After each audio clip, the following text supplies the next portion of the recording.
My pleasure to introduce to you Michael Borinsky from Perimeter Institute.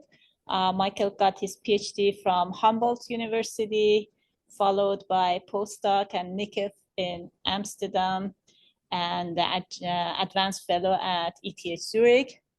And he will tell us about his work. And with that, I give it away. Please, go ahead, Michael. Thank you very much. And yeah, thank you for the very kind invitation. And it's really too bad that I cannot be there in person. I came down with a bit of a fever yesterday. So it's also not only for my, but also your convenience. So yeah, but I hope, yeah, to also meet many of you soon. So this is graphs, curves, and their modular spaces. And I know this is not quite a applied mathematics topic, but I'm going to try to make it as like as broad as possible. And there's also definitely some applied mathematics in there. So what am I talking about? Modular spaces. The general idea of a modular space is to collect some set of geometric objects in some ensemble. And the hope is that this ensemble of objects is eventually going to carry more structure than the individual objects suggest. And this is a very, also a very natural construction in physics, where one knows that, for instance, atoms or water molecules, if you put them into an ensemble of objects, they carry much more structure. You have like all of thermodynamics popping up in the ensemble only. So the idea or the motivation for modular spaces is really that ensembles of objects carry more structure than the individual object suggests. And I'm going to like show you some examples of modular spaces and illustrate them with pictures. So, and I start with the most classic example. This is the modular space of curves, MG. So this is a very classical example. It has been studied like for 150 years, or more than 150 years, basically 170 years. And there's a definition of this modular space. So I just give a very vague definition. You can think of this modular space as the space of all hyperbolic metrics on some compact surface of a fixed genus G that is connected and orientable. And then we mod out by diffeomorphisms and isometries of the surface, so diffeomorphic isometries. And so here's how we can think about this. So when you call this a moduli space of curves, you mean complex curves? Yeah, it's also called the modular space of complex curves. Yes. Okay, thanks. Yeah. Yeah. So I see. So the question, yeah, why is it curves even though it's surfaces? Yeah. So yeah, the reason is really that the original naming comes from complex curves, but naming it the modular space of hyperbolic surfaces would be equally valid, I'd say. I mean, it's complex curves, and it's a bit confusing, I agree. Okay, so this is like one model of this modular space. So there are different interpretations. You can see these objects in this modular space as complex curves, but you can also see them as surfaces. And here I drew the picture of the surfaces because it's easier to imagine surfaces than complex curves, I'd say still. So each point here is represented by some red dots. So I picked out a red dot here as a point in the modular space. And each point represents such a surface, hyperbolic surface, and it has a metric on it. And then we can move around in the space, in the modular space, and we change the shape of the surface in some way. So for instance, one can imagine that you can stretch out this bar that connects these two donut-shaped parts this thing. So yeah, I should mention that here I fixed the genus to 2. So I'm thinking about all surfaces that have genus 2. Genus 2 means that it has 2 holes. So this is like a 2 bagels glued together. Yeah, and there's of course different ways to deform these kind of surfaces in all possible ways. So you can think of the collection of all these surfaces inside the space. Why is this object interesting, or this modular space interesting? It turned out to be a very central object in algebraic geometry and topology, and also in theoretical physics, mainly in string theory and in integrability, the theory of integrability. And it's also a very convenient object to study a very specific group, the mapping class group of a surface. So you can use it it's surprisingly effective of studying like the group of symmetries of a surface of genus G. So that's called the mapping class group. I want to give another example of a modular space, and this modular space is the modular space of graphs. So I call it MGG. As you can guess, each point in this modular space is not a surface or a curve or something like this, but a graph. And in fact, it's a metric graph. So each point can be represented by a pair, G and L. And G is a graph, and L is some metric on the graph. A metric on the graph just means that we assign some length to each of the graph's edges. So it's nothing fancy. We just have an ordinary graph, and we want to think about each of these edges of the graph to have some non-negative length. And here we can call it the genus. We fix the number of loops of the graph. Loops is the terminology in physics. You can also call it the number of independent cycles. Yeah, so we fix the topology of the graph. Is there a question? No, it's good. Okay. And this modular space was introduced by Kaller and Vogtmann in 1986. Mark Kaller and Karen Vogtmann. So here's a picture of this modular space. Again, we fix like the genus or the number of loops to 2.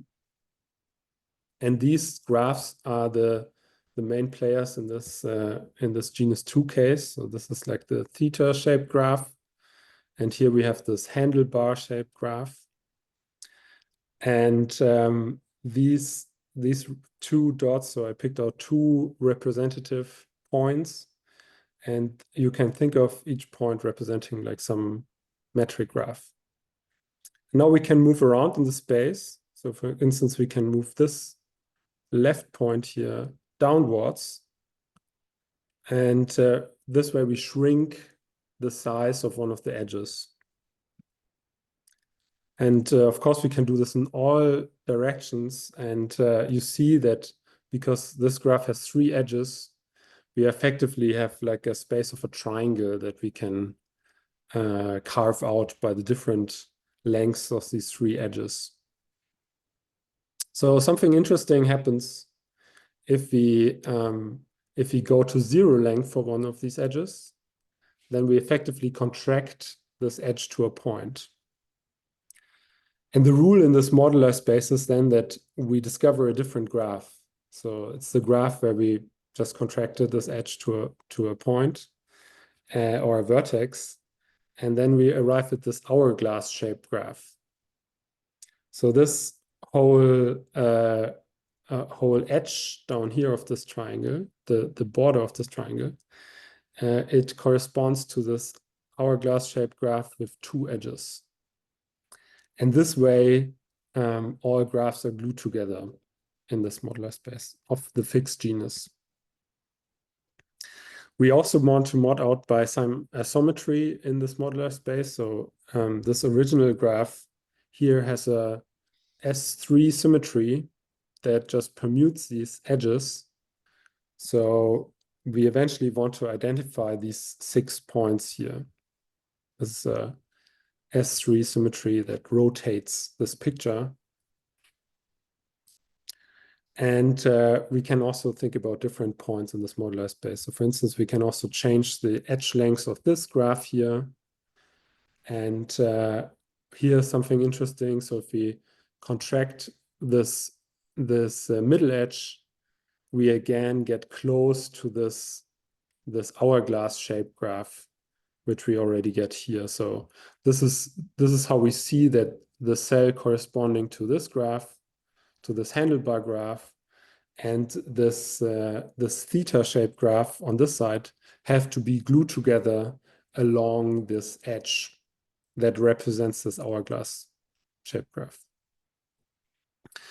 There's another interesting thing happening in this modular space when multiple edges become small.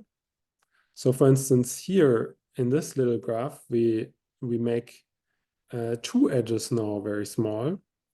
But there's something dangerous happening if these 2 edges would have a 0 length. So in this case, the graph would change the genus. So one whole cycle of the graph would disappear. And these kind of contractions are not allowed in the modular space. So these hollow points here, they are just not part of the space. So this is not a compact space. And the same holds for these dashed lines up here. So there's this dashed line here. And we see that we arrive at these dashed lines if we contract like one of these little loops here on this handlebar graph to a vertex, or we would contract it to a vertex. And we are not allowed to do this. So this dashed line is also not part of the modular space. And also these hollow vertices. Okay. All right. Okay, so this is the modular space of graphs. It has a bit of a shorter history than the modular space of curves or surfaces. It also captures it can be used to study a very interesting symmetry. And in this case, this modular space of graphs turns out to capture the outer automorphism group of the free group. So the free group is a very interesting group, and its outer automorphism groups are also like a very interesting topic. And so surprisingly, these modular spaces of graphs, they tell you a lot about these outer automorphism groups or free groups. And this is what Kaller and Vogtmann actually proved in 86. It was the main theorem. Then in 1992, there was a very influential work by Kontsevich that related like objects connected to this modular space of graphs to many other objects. So lots of other things can be understood as sheaf cohomology on this modular space of graphs. And it also turned out that these notions, these modular spaces of graphs, have a very nice or have interesting applications in applied mathematics. For instance, in the context of phylogenetic trees, there's the so-called BHV space. And in quantum field theory, they also have an application in the so-called CHY formalism. So just to mention this briefly, this is the article by Bilera, Holmes, and Vogtmann from 2001 that introduced this variant of this modular space to study phylogenetic trees. So these are these kind of trees that are very relevant in biology.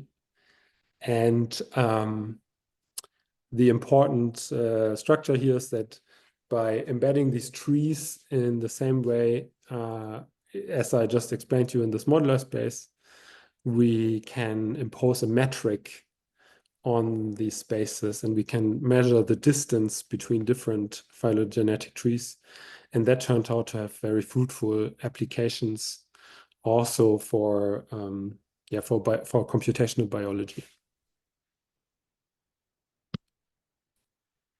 Okay, so but what I'm mainly going to talk about is the topology of these modular spaces. And I'm going to start with the topology of the modular space of graphs, MGG. And one specific thing to study with the topology is the cohomology or the homology of these spaces.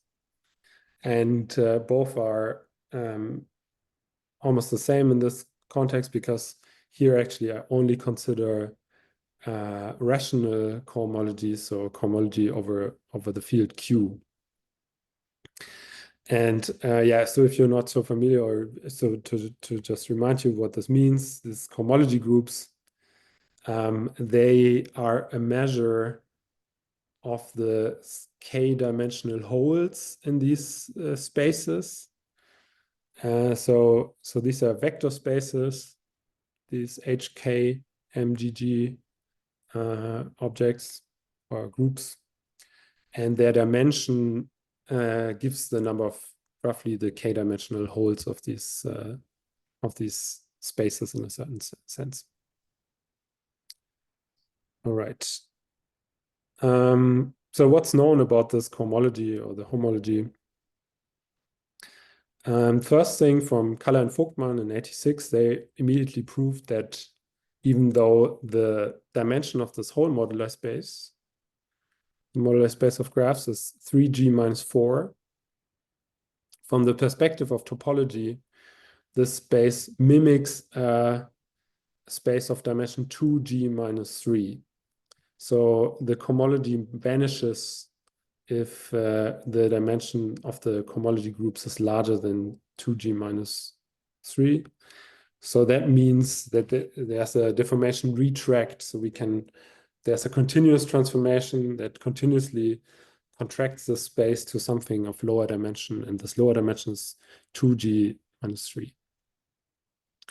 And then there was a influential result also by Galatius in 2011 on the cohomological stability of this space. So in low dimension and relatively high genus, it's known that these groups vanish. So there's no cohomology no non-trivial cohomology in low dimension. That was proven by Galatius. So another thing what one can do is to just compute and calculate these cohomology groups one by one. And this was done by Oashi in 2008. And these computations, they only work up to a specific genus. So because beyond that, it gets too complicated. And what these computations effectively are, they are computations on large, very sparse equation systems. So one has to compute the rank of very large sparse matrices efficiently. And this is a non-trivial exercise, yeah, to get that far to this genus 6 case here. So Oashi computed this up to genus 6, which is the horizontal axis here on this table. And the vertical axis depicts the dimension of the cohomology groups. And then each entry in the table depicts the respective the number of classes in this, the number of generators in the specific cohomology group. Yeah, and this computation looked quite promising because, in fact, Oashi found these 2 orange classes, and these are classes that were conjectured to be there by Morita already in the 80s, I think. And they're actually part of an infinite family of classes that continues in the same pattern upwards. And so back then the situation looked quite promising, and it looked like that this cohomology of this modular space could be very simple. Yeah, that changed then. Bartholdi in 2016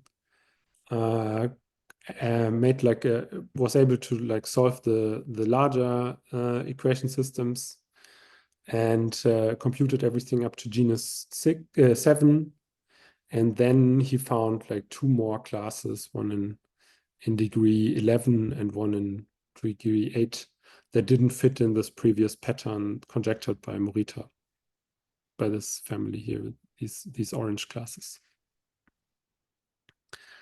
Then another thing that you could do is look into the Euler characteristic.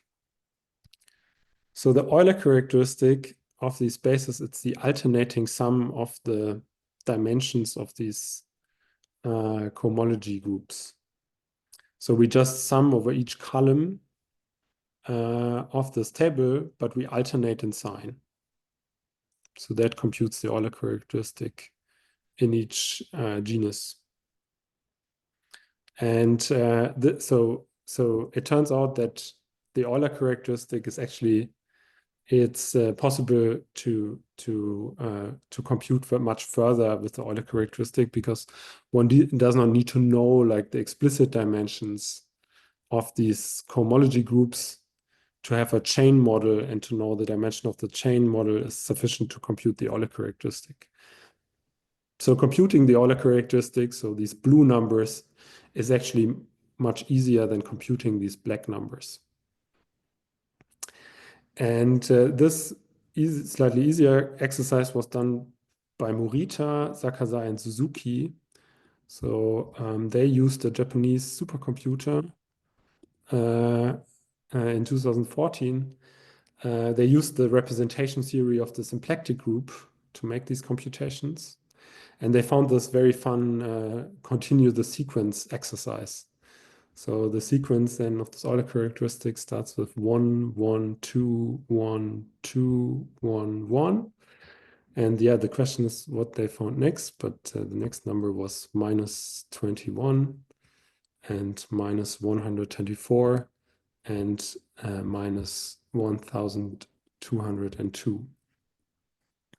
So this is actually not nearly as simple as anticipated in the beginning. And what this means here, of course, with these rather large numbers, is that where I drew this question mark here, there must be lots of stuff in this modular space, lots of non-trivial cohomology that is not really understood and that does not fit in this pattern here. Okay.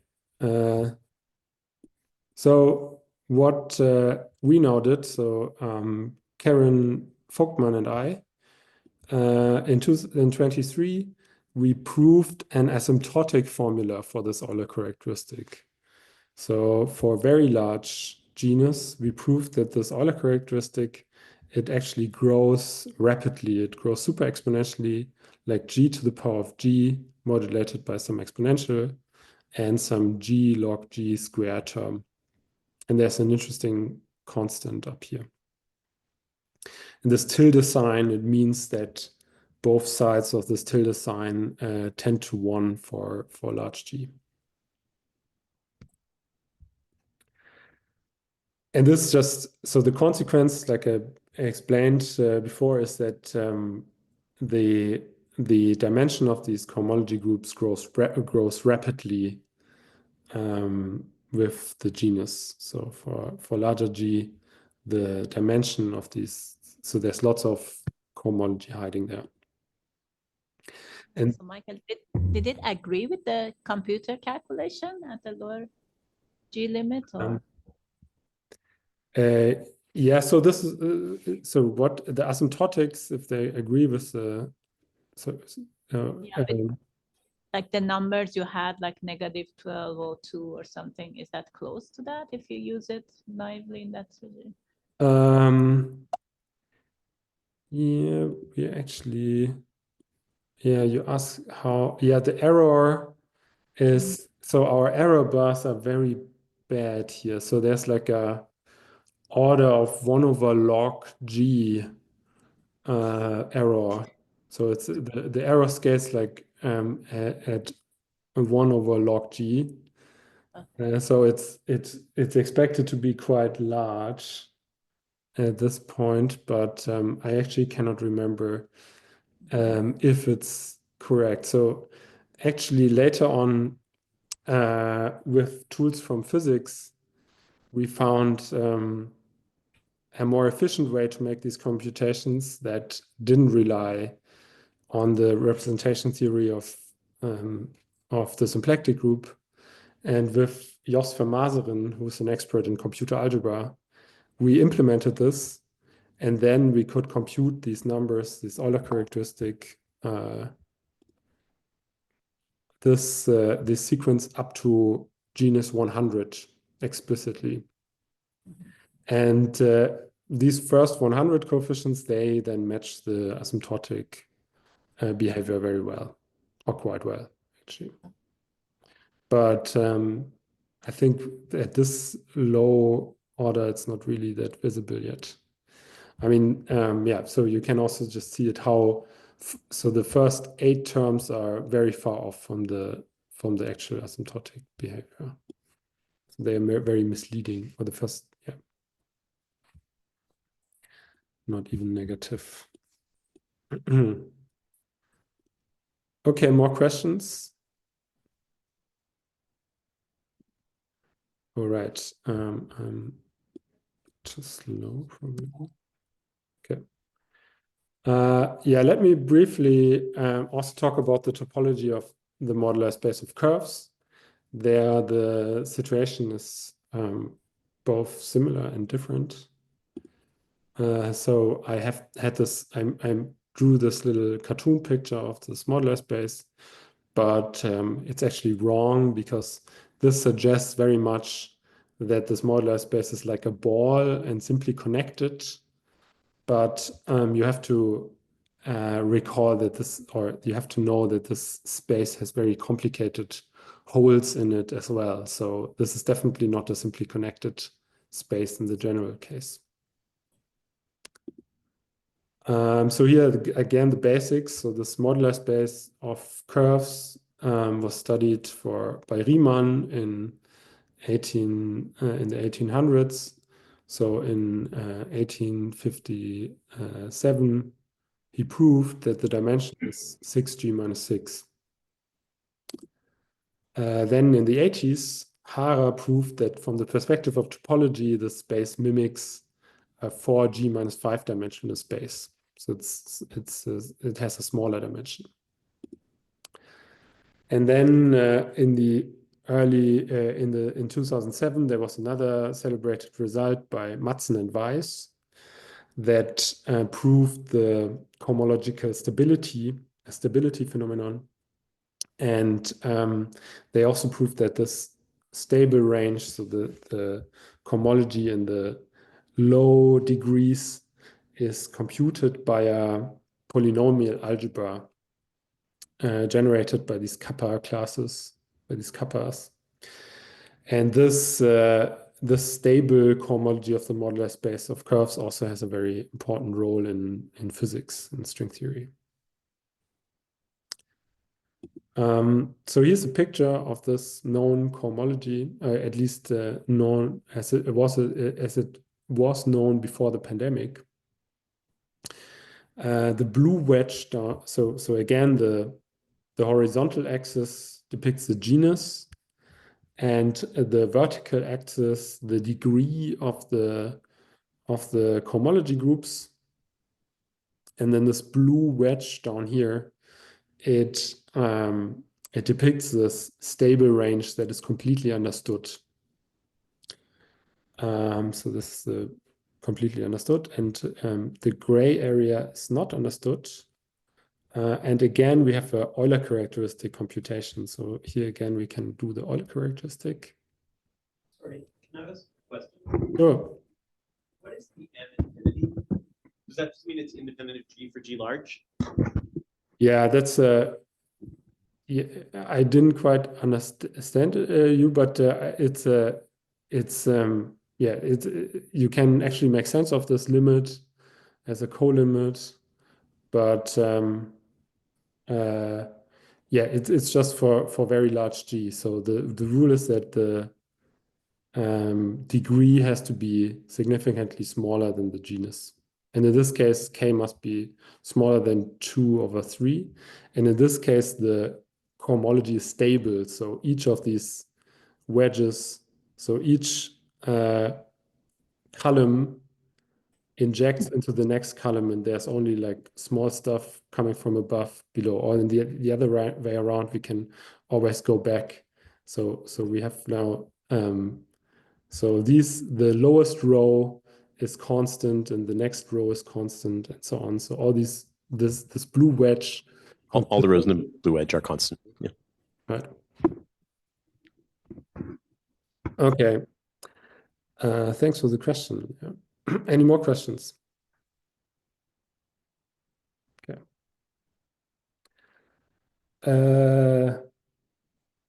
Right. So yeah, the Euler characteristic here was already computed in the 80s by a work of Hara and Serge.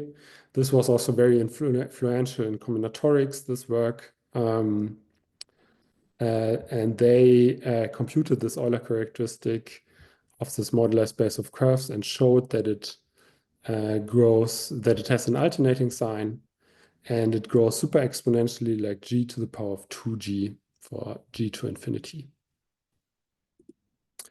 So this also implies, of course, that the total amount of cohomology in this modular space, it at least it has to be bounded by the magnitude of this largely growing Euler characteristic, and this is what what was the original kind of dark matter problem in these modular spaces.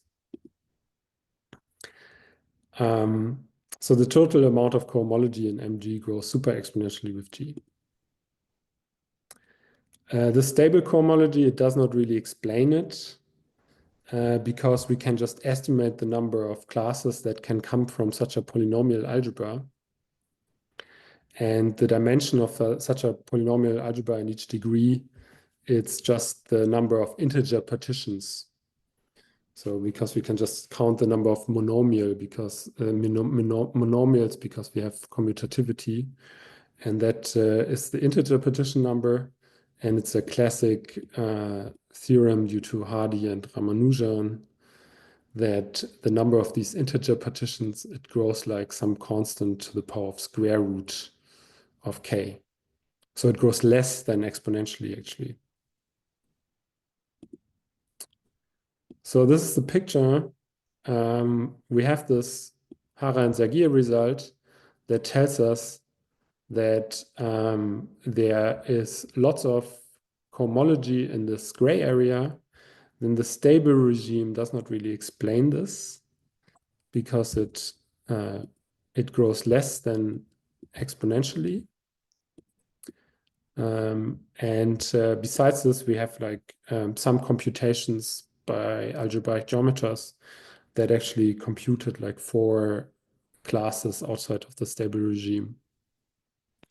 And the dark matter problem really comes from this name that one can detect via the Euler characteristic that there's lots of stuff going on here, but there's no concrete picture explanation on what it looks like in this gray wedge.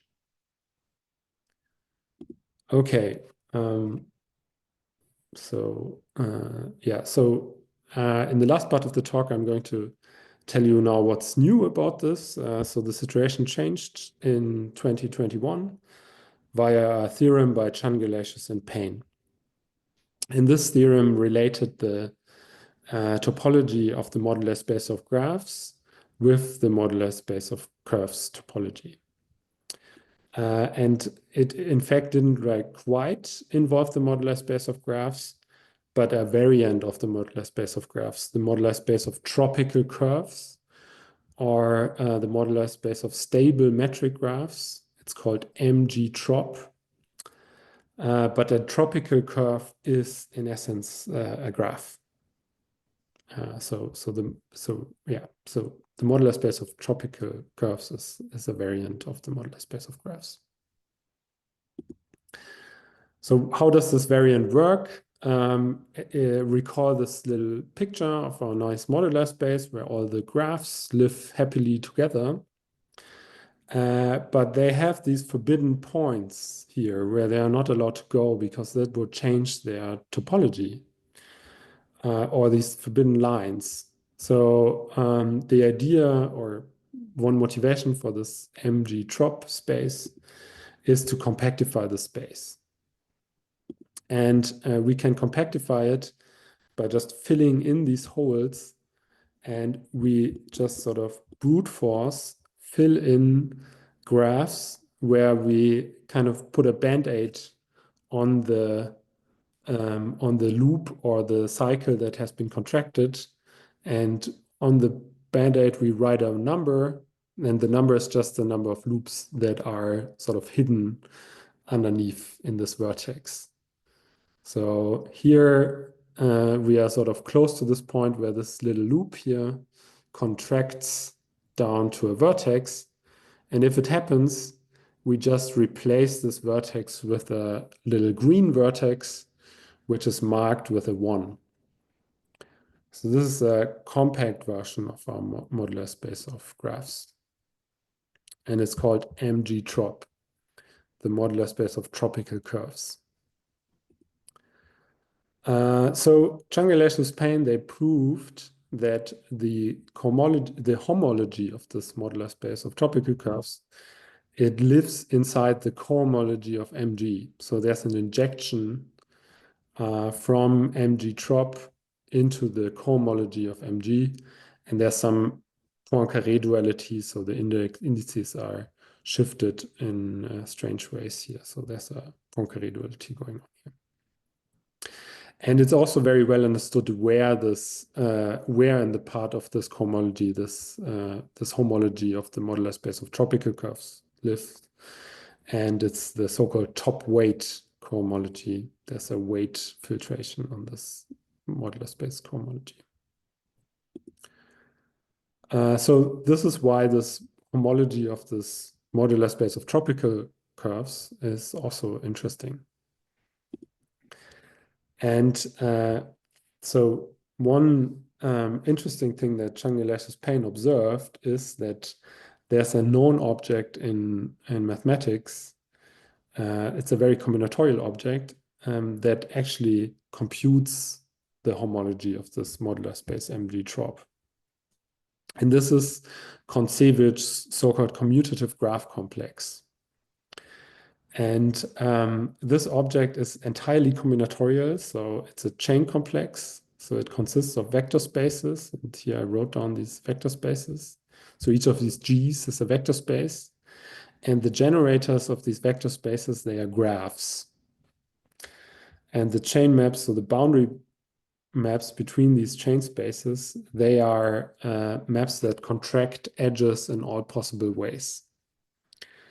And Koncevich initially introduced these graph complexes to study deformation quantization, but it turns out that you can also use this to compute the homology of this MG trop space.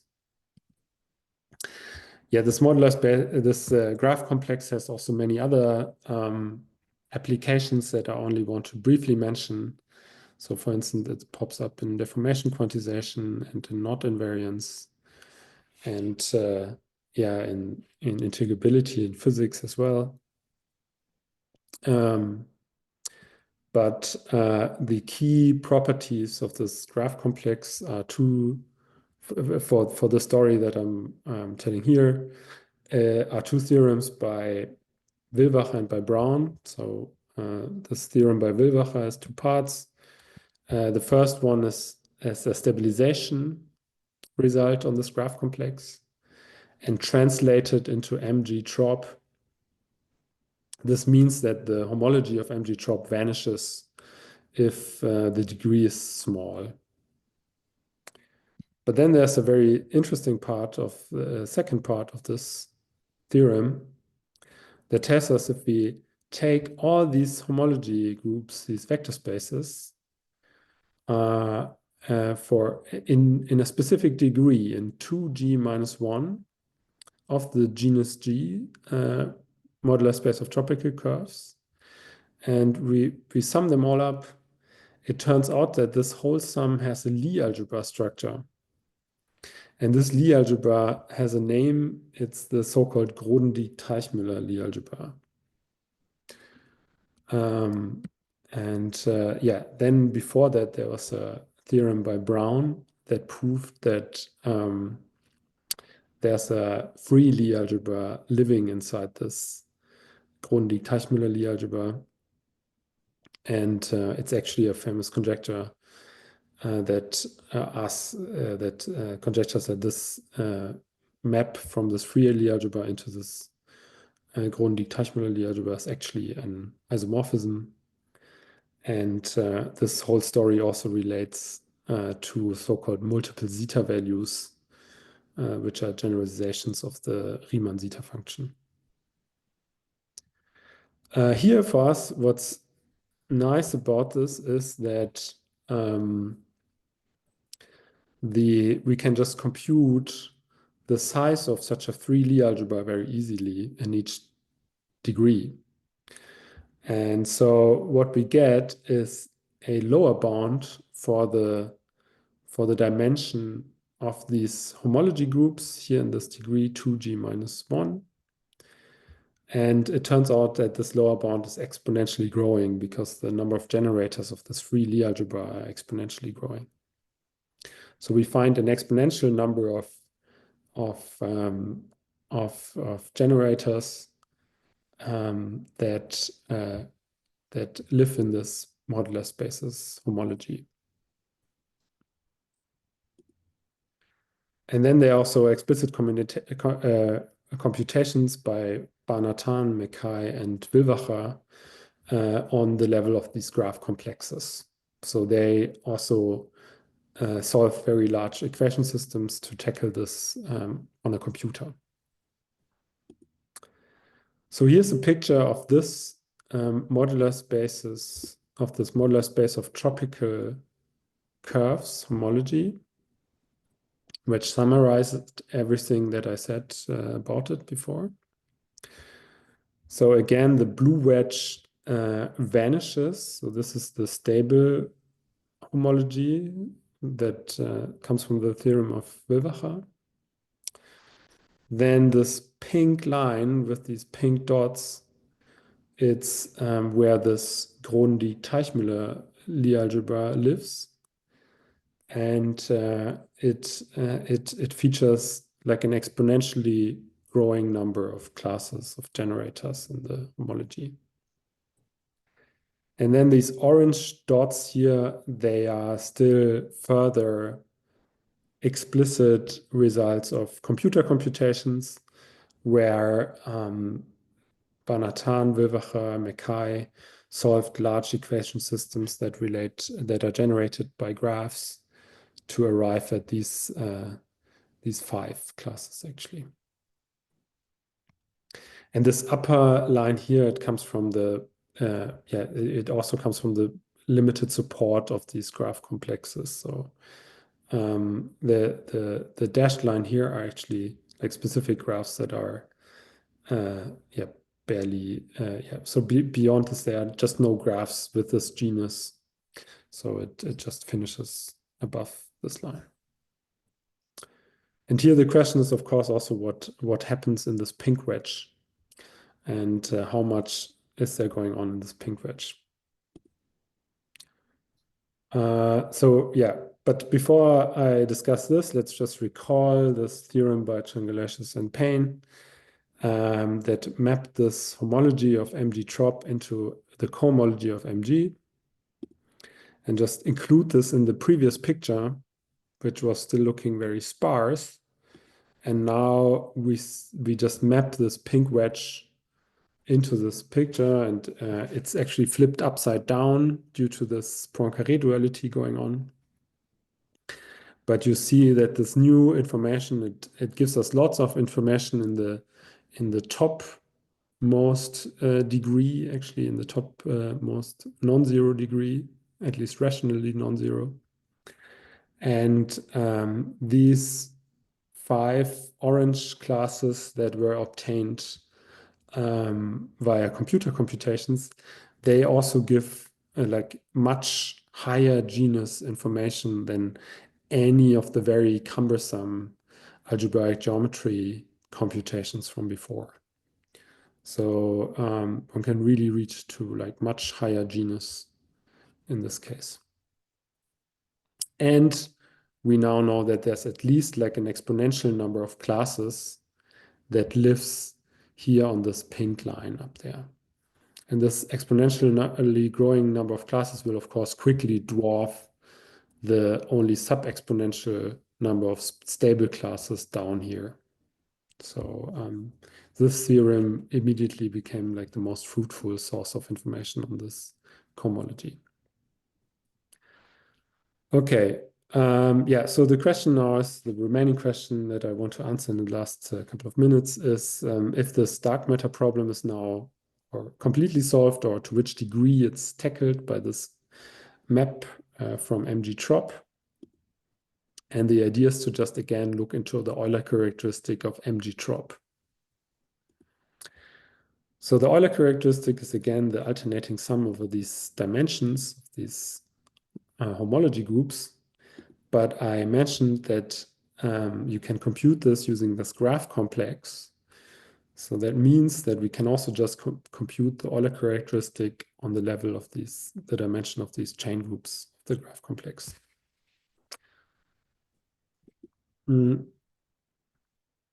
So using this graph complex by Kontsevich effectively reduces this problem to a elaborate graph counting problem. So we have to compute the alternating sum of all graphs, which have a specific number of loops and a specific number of edges.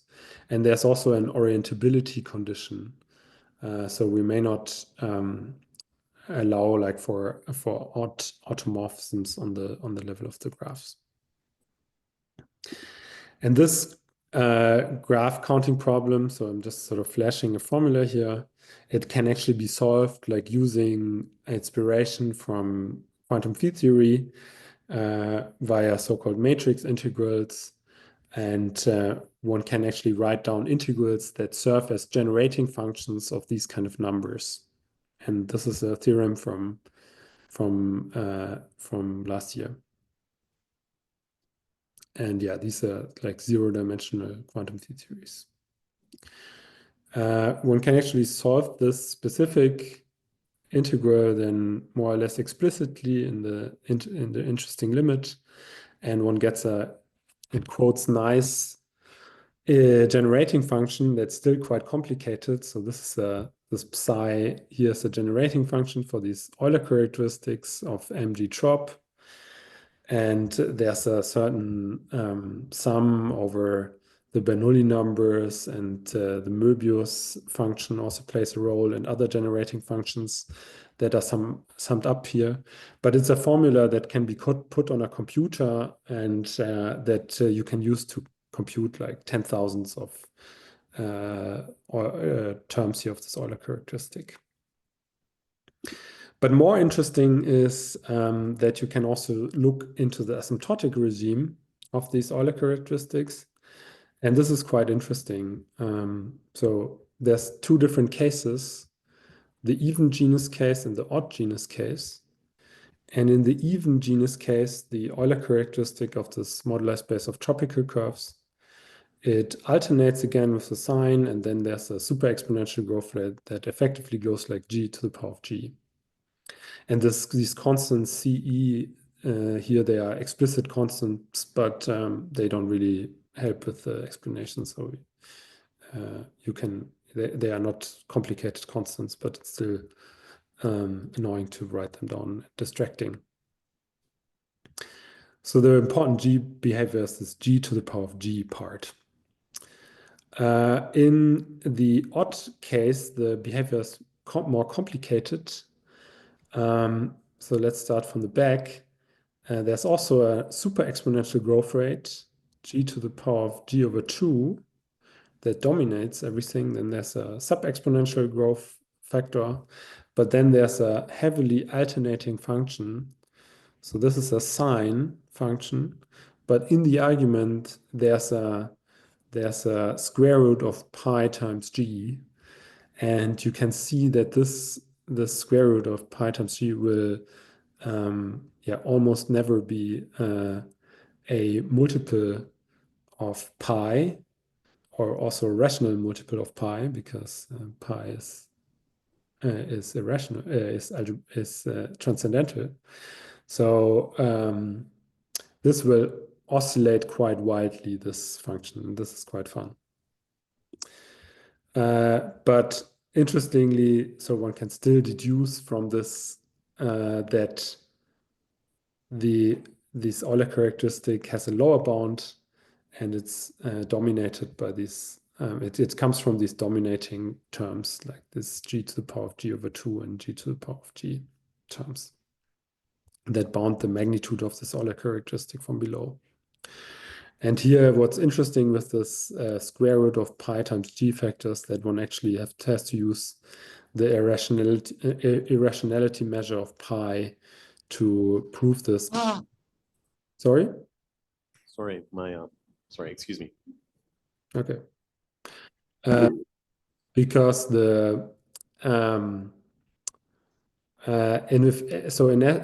because this is pi times g square root function, it never will be a rational multiple of pi or a multiple of pi, but it can get arbitrarily close.